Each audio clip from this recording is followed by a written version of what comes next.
สบายดีพี่น้องวัชผูสุคนเมื่อนี้สิมาห่อกระยอพี่น้องเอ้านี่ก็คือจะมาห่อย่อห่ออันพี่น้องนะเด้อพี่น้องแผ่นกระยอพี่น้อง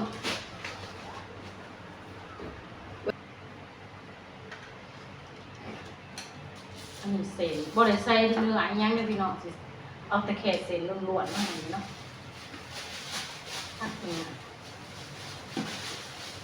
ใส่พักบะไรเหรอพี่น้องใส่เดือดตัว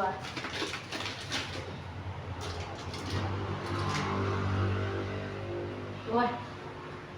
ห่อนพี่น้องเปิดพัดลมลั่นนี่เด้อจังหน่อยเด้อเดะแทนพี่น้องนี่เขาก็จะมาจุ่มน้ำด้วยพี่น้องจุ่มน้ำก่อน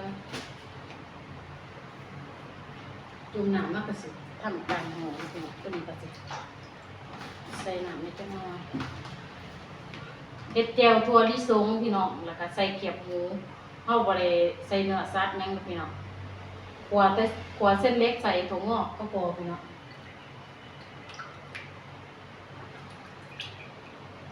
พี่น้องแค่มาจุ่มน้ำด้วยพี่น้องจุ่มน้ำเล็กน้อย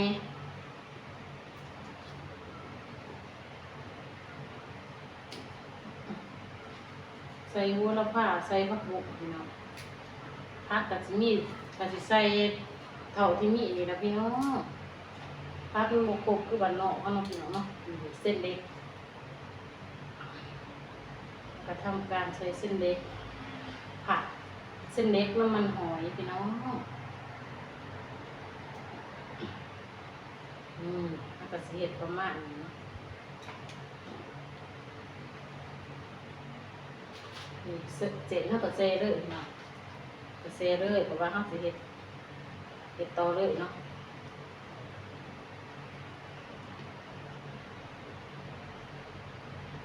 สิแม่นอยู่บ่คือสิยากอีกพี่น้องได้เลยพี่น้องใหญ่นะใหญ่กระดูกอะล่ะ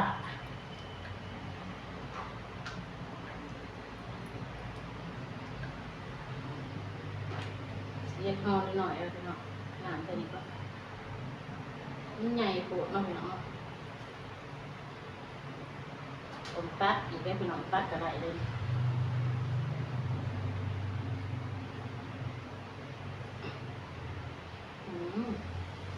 เส้น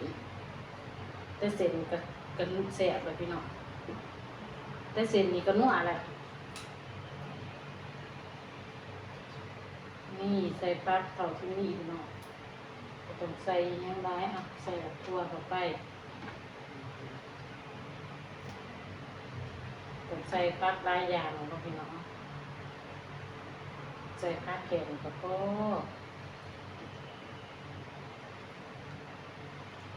สีเห็ดห่อนิดหน่อยต้องห่อไปพี่น้อง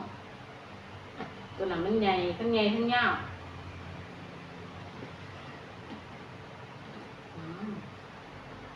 คิดอยากกินพี่น้อง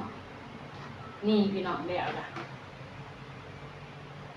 ต้องเห็ดไงแล้วพี่น้องเนาะเห็ดน้อยๆต้องรูปเซ่แบบว่าเห็ดใหญ่ร้ายมันก็พักมันก็ใส่บัวลายมันก็ใส่เท่าที่เฮามี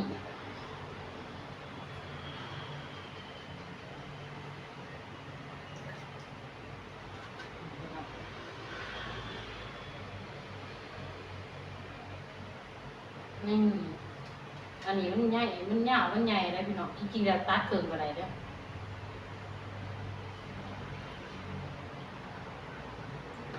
จริงๆแล้วตัดเกินกว่าไรพี่น้อง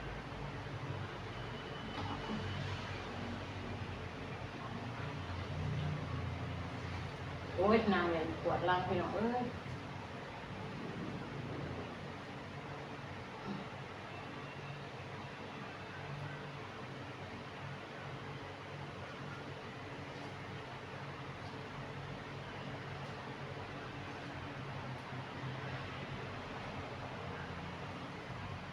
ใส่หมูใส่ยังหรอกพี่น้องวันนี้กินแบบว่ากินแต่พักเนาะ กินปลากับเส้นกับแห้งหรอกพี่น้องไปใส่เนื้อใส่นี่ว่าใส่หรอกพี่น้องกินแกงนี่แหละเอาบุมาใส่เนื้อเป็นไงเนาะ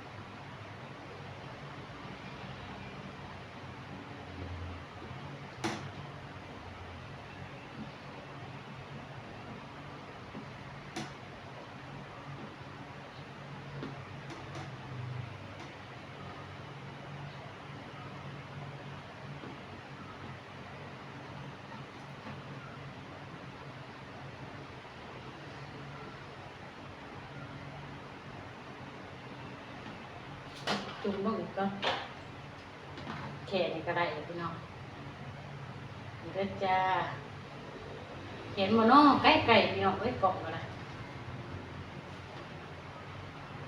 มาเห็ดบัวใหญ่แล้วนี่ก็ห่อเดียวถอดหมดแน่อันหนึ่งก็ได้มาเห็ดบัวใหญ่เป็นไรห่อเดียวบัวใหญ่นะพี่น้องกินจะพักนี่แหละที่แรกว่าสิใส่หมูพี่น้องว่าสิซอยหมูลงใจเนาะเด็กมันหยาบก็ได้ก็ใส่ซักหมูก็ท่านได้แซ่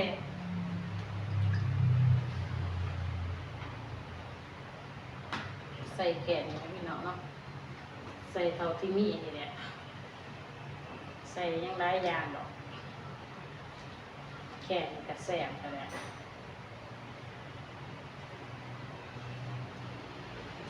ผู้ได้มักขนมจีนก็ขนมจีนห่อเด้อพี่น้องไม่มักเนี่ยก็เอาหนังห่อเนาะเด้อ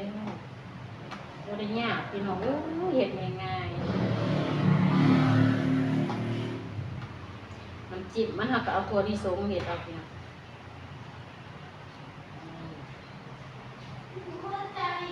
แซ่บพี่น้อง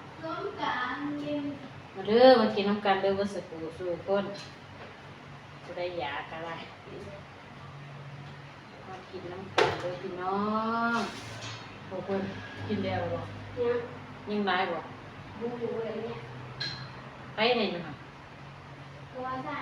นี่พี่น้องแล้ว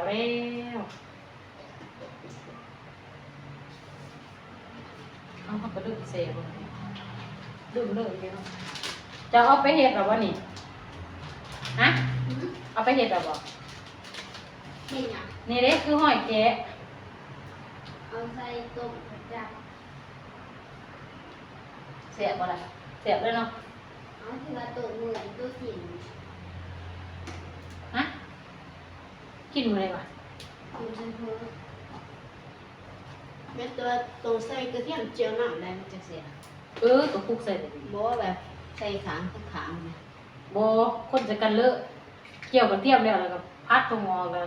ใส่เผือแล้วก็บัดซุกแล้วแม่ก็เอากระเทียมมาคลุกแล้วก็โรยเอากระเทียมอันนั้นมาคลุกใส่กระเทียมอันนั้นได้ปะกระเทียมใส่มากระเทียมเกี่ยวอันนี้มาโคเลใส่แล้วขัวนี่เป็นนัวนะครับบ่ได้ใส่หมูบ่ได้เอาออกแซ่ก็ได้ว่ากินแต่นี่แหละกินหมูได้อ้วนนะพี่น้องเนาะบ่ใส่หมูจ้าเจียนมากหรอวะเล่นตำปุกๆอยู่ปีกเอียงคือปีกซื้อหมูตำบักหุ่งเฉพาะซื้อเห็นซื้อตรงเตงเห็นซื้ออันนั้นบักเขือเทศอุ้ยซีบกับพี่น้องโอ้ยยกต้องแซ่บต้องนัวพี่น้อง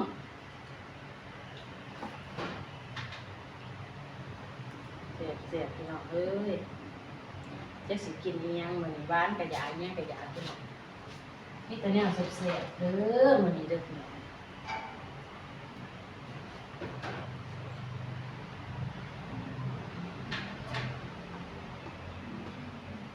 ตำแจ่วจัดเครื่องเรียบร้อยเลยเจ้าหน่อยก็มาดอก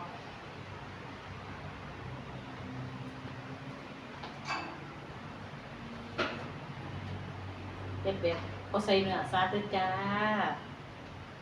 กินแบบธรรมชาตินะพี่น้องมันก็ใส่เท่าที่มีนี่เด้พี่น้อง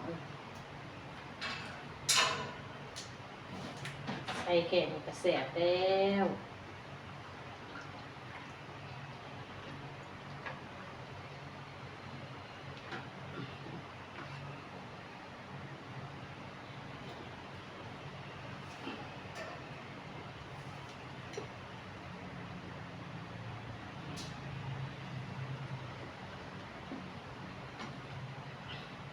ยังว่าปิดไว้ก่อนเดี๋ยวบ่ได้จังสิเปิด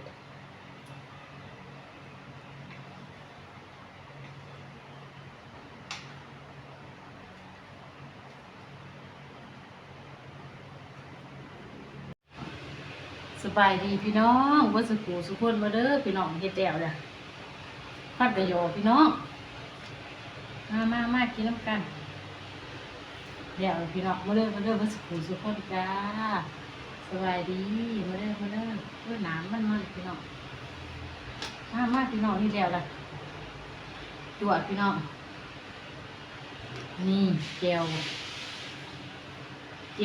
ถั่วลิสงเลยพี่น้องเลยนี่โลพี่น้อง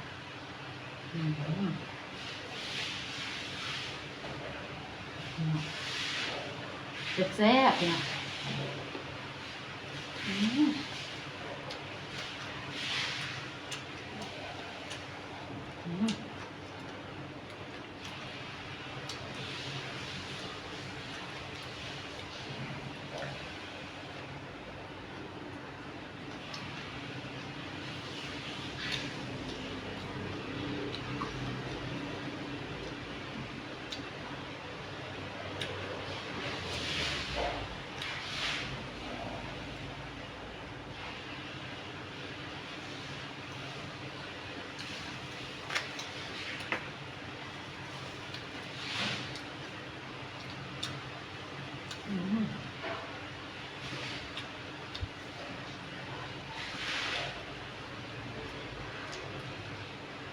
อันที่สองพี่น้องแซ่บ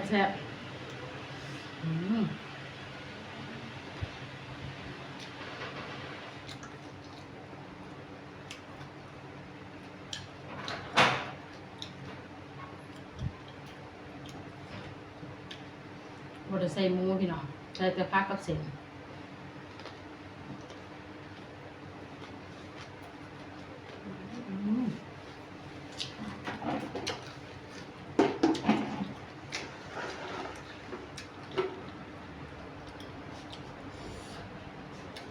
เผ็ดหน่อยหนึ่งพี่น้อง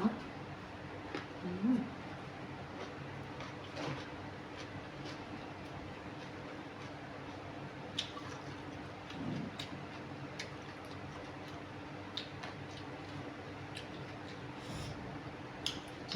ซ่บ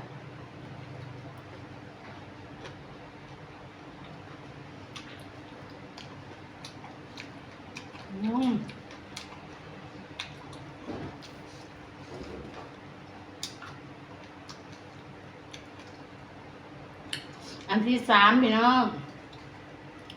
อันที่สามจ้ะแซ่บเผ็ดทั้งแซ่บทั้งเผ็ดพี่น้อง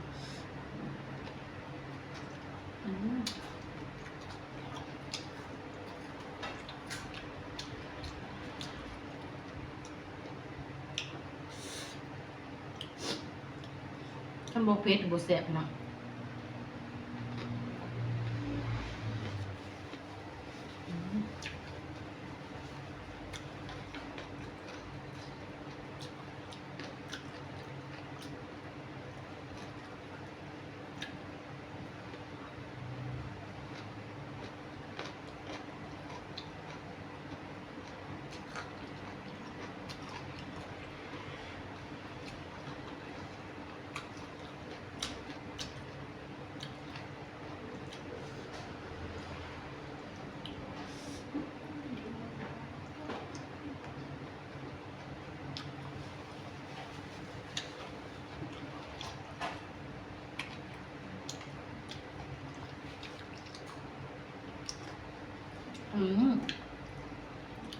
อันที่สี่พี่น้อง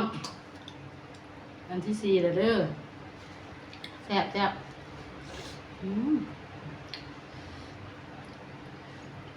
้วถั่วดินพี่น้องเปรี้ยวหวานเผ็ด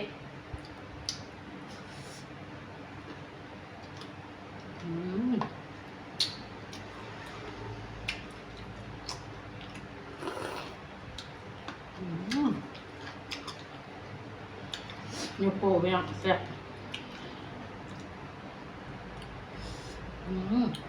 ใส่เขียบหมูน้ำเด้อพี่น้องถั่วลิสงใส่เขียบหมูก่อน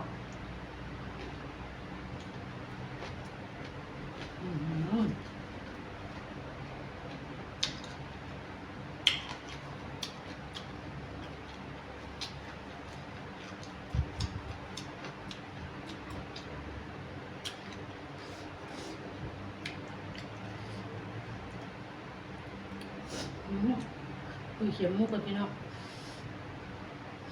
อืม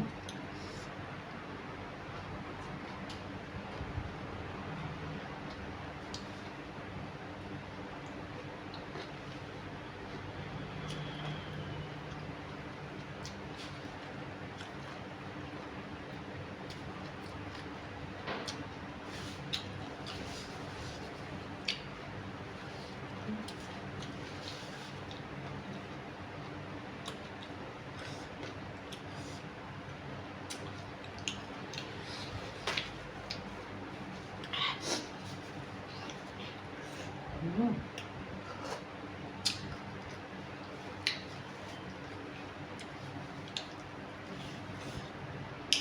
อันที่หาพี่น้องอันสุดท้ายพี่น้องอิ่มแห้งหาอันบ่ได้น้อยเด้อพี่น้องเด้อสำแคนเด็กน้อยอืมหาอันพี่น้องจุกๆอิ่มจ้าอืมอืม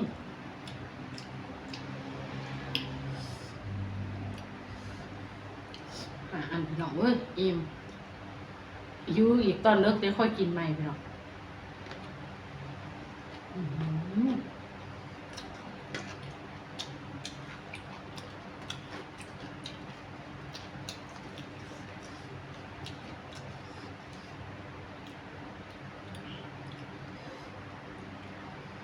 อื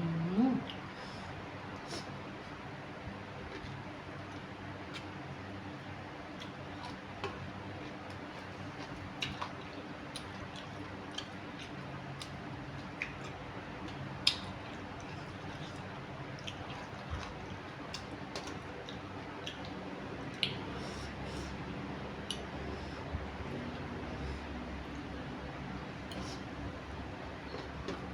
อืม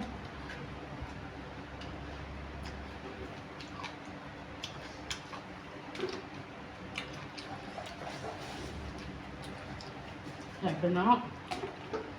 หาอันเบิดหาอันหกอันอยู่เลยพี่น้องซิมไปละอันหนึ่งเป็นหกพี่น้องนี่ก็หาโหจุกเสียบพี่น้องอื้อหือ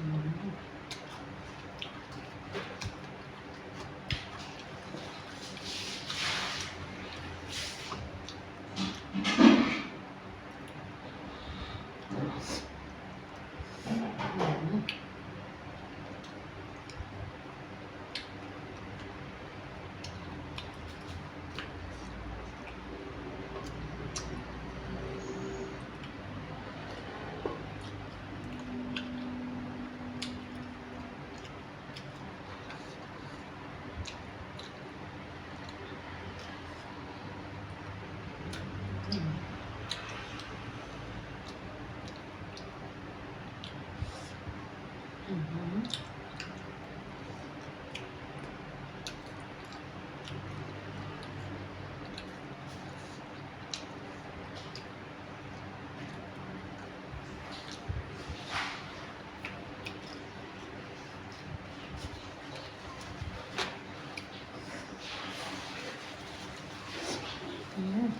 แบบเนาะเอ็มนะพี่น้องเบิดหาอันที่หกคือตอนซิมเนาะพี่น้องผู้ที่เบิดหกพี่น้องรวมกันเอ็มอันแบบง่ายพี่น้องเพิ่มเพชรทั้งแสบเอ็มนะเด้อพี่น้องขอตัวลาไปก่อนเด้อพี่น้องขอจบคลิปไปเพียงเท่านี้พี่น้องอย่าลืมกดไลค์กดแชร์กดติดตามช่อง YouTube เลยเด้อพี่น้องขอตัวลาไปก่อนสบายดี